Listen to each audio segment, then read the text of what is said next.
اہل فرانس بھی فوجیں جمع کر رہے ہیں۔ فرانس کے بادشاہ فلپ آگسٹس ثانی اور انگلستان کے دلیر بادشاہ چارلڈ نے اسقف اعظم ولیم آف ٹائر کے ایما پر علم صلیب بلند کیا ہے۔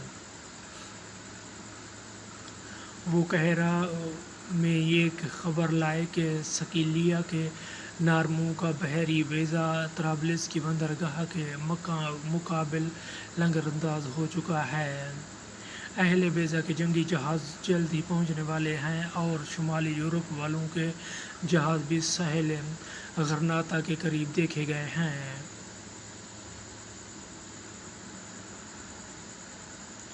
صلاح الدین پر حوصلہ شکن خبریں نہایت صبر و سکون سے سنتا رہا۔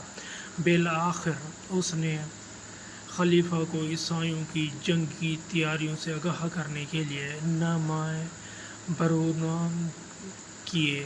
قاصد کبوتر اور شتر سوار سلطان کے احکام لے کر دور دراز پھیل گئے۔ سلطان نے سب باج گزار امیروں کو دعوت جہاد دی اور انہیں القدس کی محافظت کے لیے کمر بستہ ہونے کی تاکید کی۔ اس نے کراکرش کو حکم دیا کہ مصری فوجوں کو منظم کر کے تیار رکھو۔ اس خوفناک طوفان کے آثار دیکھ کر صلاح الدین نے اندازہ کر لیا کہ اصلی معرکہ اب ہوگا۔ میں نے گزشتہ 2 سال میں جن عیسائی فوجوں کو شکست دی تھی وہ موجودہ عیسائی فوجوں کا عشر عشیر بھی نہ تھی۔ اب فرنگستان کے سارے بادشاہ اور امیر مسلمانوں کے خلاف برسر پیکار ہیں اور ان کی فوجیں اسلامی فوجوں سے تعداد میں بہت زیادہ ہیں۔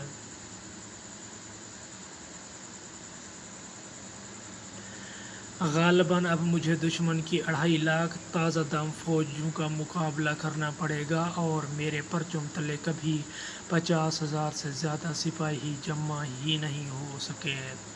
اب کیا ہوگا؟ سمندر پر بھی مصری بیڑے کو دشمن کے بہتر اور کثیر بیڑے کا سامنا کرنا پڑے گا۔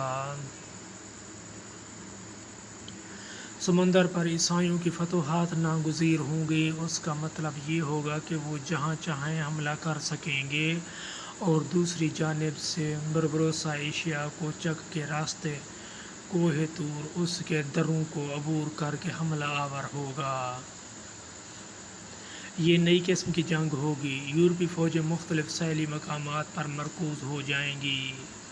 دراصل یہ مغرب کے وسائل اور اسلحہ کا مشرقی شہ سواروں سے مقابلہ ہوگا۔ سلطان کو تیاریوں کی زیادہ مہلت نہ ملی۔ وہ بالائی نیل سے لے کر کوہستان فارس تک پھیلے ہوئے مسلمان قبائل کے اجتماع کا انتظار نہیں کر سکتا تھا۔ یہ اجتماع بہت دیر طلب تھا، لیکن درس حالات یہ بھی ضروری تھا کہ عیسائی فوجوں کے لشکر انداز ہونے سے پیشتر عیسائیوں کے آخری قلعوں کو نیست و نابود کر دیا جائے۔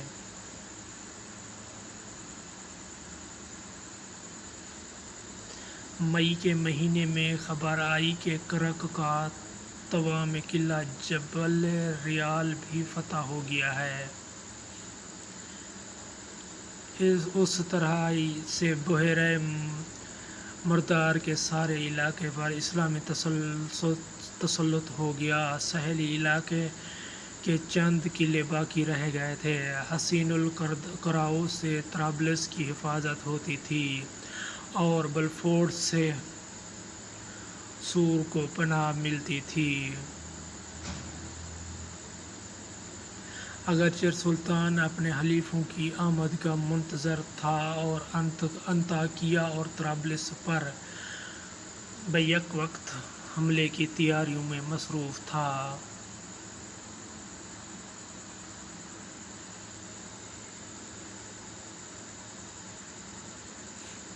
پھر بھی اس نے اپنے نجی دستوں کی مدد سے بلفورڈ کے محاصرے کی ٹھان لی۔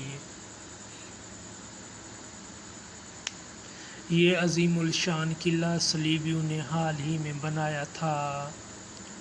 اس کی تعمیر میں صلیبی کاریگروں نے اپنی فنی مہارت کا اعلیٰ ثبوت دیا تھا۔ زیریں لبنان کی چوٹیاں اس قلعے کی دسترس میں تھیں۔ یہ اس قلعے کی سیاح کو ایک طرف تو متلاطم سمندر نظر آتا تھا اور دوسری طرف کوہ ہرمون کی برف پوش چٹانیں دکھائی دیتی تھیں۔ بلفورس ایک لمبوتری سطح مرتفع پر تھا۔ اس کی ایک جانب پانی کا حوض تھا اور دوسری طرف قلعے کی دیواریں عمیق گھاٹیوں کے کناروں سے سیدھی اوپر اٹھائی گئی تھیں۔ یہ دیواریں ناقابل تسخیر تھیں۔ سطح مرتفع کی جانب سے یہ قلعہ ایک گہری گھاٹی سے محفوظ تھا۔ اس گھاٹی کی دوسری جانب ایک ڈھلوان چوٹی تھی جس پر 32 فٹ اونچی دیواریں تھیں۔ ان دیواروں کے کونوں پر مضبوط برج بنے ہوئے تھے۔ اس گھاٹی کو دونوں جانب سے بند کر کے اس میں پانی بھر دیا گیا تھا۔ بلفورس ایک ایسا مسلح دیو تھا جس کے قدم سنگ خارا میں جمے ہوئے تھے۔ اس قلعے کی پشت گہری گھاٹی سے محفوظ تھی۔ اس کے سینے پر بے زور بختر تھی۔ سطح مرتفع نہایت دشوار گزار اور تنگ تھی، چنانچہ محاصرین نہایت آسانی سے دھاوا بول کر محاصرین کو عمیق ڈھلوانوں سے نیچے دھکیل سکتے تھے۔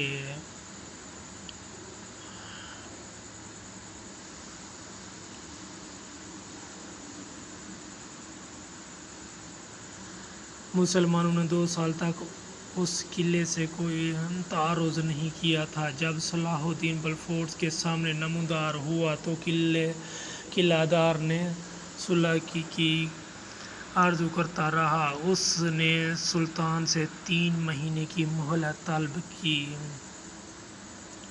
تاکہ وہ اپنے اہل و عیال کو ساحلی علاقے میں بحفاظت پہنچا سکے۔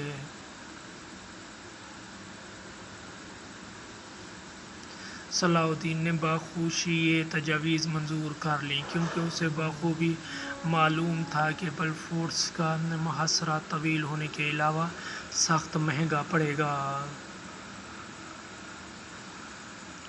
اسے بھی مفتوحہ قلعوں کی مرمت بھی کروانی تھی۔ جب مقررہ میعاد ختم ہونے کو آئی تو ریجنالڈ نے دوبارہ سلطان کے پاس حاضر ہوا اور مزید مہلت طلب کی۔ وہ مہمانوں کی حیثیت سے سلطان کے ہاں مقیم رہا۔ اس اشناء میں سلطان کے امیروں کے صبحات یقین میں تبدیل ہو گئے۔ وہ محض وقت ٹالنے کے لیے بہانے بنا رہا ہے۔ انہوں نے ریجنالڈ کو گرفتار کر کے صلیب پر باندھ دیا اور اسے بلفورس کی دیواروں کے سامنے لے گئے۔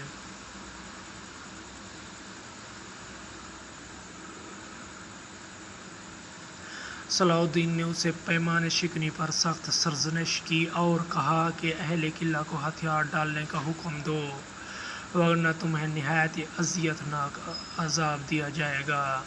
ریجنالڈ نے فوراً اپنے سپاہیوں کو پکارا اور کہا، خبردار، قلعہ کبھی دشمن کے حوالے نہ کرنا۔